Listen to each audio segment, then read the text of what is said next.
मुर्दे को कब्र में दफना कर जाते हैं तो दो खौफनाक शक्ल वाले फरिश्ते जमीन को चीरते हुए कब्र में दाखिल होते हैं। हदीस में आता है कि ये फरिश्ते मुनकर नकीर हैं। इन दोनों फरिश्तों के लंबे लंबे दांत, खौफनाक सियाह और नीली आंखें और लंबे सियाह बाल होते हैं। ये दोनों फरिश्ते इंसान के सामने उसके एमाल के मुताबिक जाहिर होते हैं।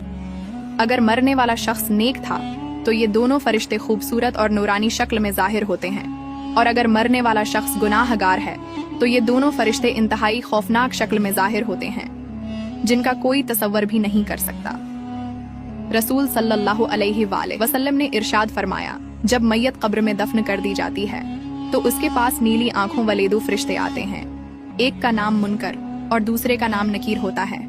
ये दोनों फरिश्ते उस मरने वाले शख्स से सवाल करते हैं, तेरा रब कौन है? अगर तो मरने वाला शख्स नेक हो तो वो जवाब देता है कि मेरा रब अल्लाह ताला है। उसके बाद दूसरा सवाल किया जाता है कि तेरा दीन कौन सा है? अगर तो मरने वाला शख्स नेक हो तो वो जवाब देता है कि मेरा दीन इस्लाम है।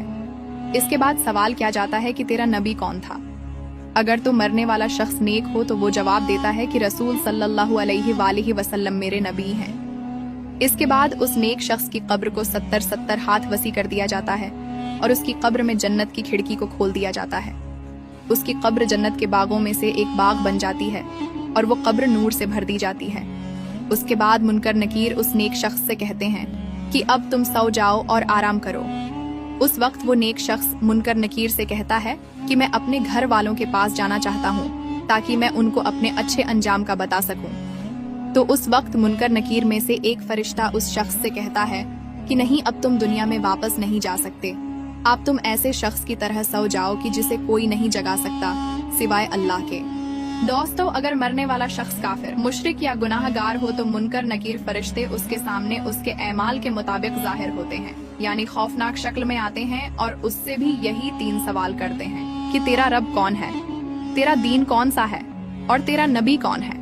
अगर तो मरने वाला शख्स काफिर, मुशरिक या गुनाहगार होता है तो वो इन सवालों के जवाब में कहता है कि मुझे उसके बारे में कुछ इल्म नहीं। इसके बाद जमीन को हुक्म दिया जाता है कि वो आपस में मिल जाए, यहाँ तक कि इस मरने वाले शख्स की पसलियां एक दूसरे के अंदर पेवस्त होकर टूट जाती हैं और उस शख्स की कब्र में जहन्नम की खिड़की को खोल दिया जाता है और उसकी कब्र को जहन्नम के गढ़ों में से एक गड्ढा बना दिया जाता है, यहाँ तक कि ये शख्स कयामत तक इसी अजाब में मुब्तला रहेगा।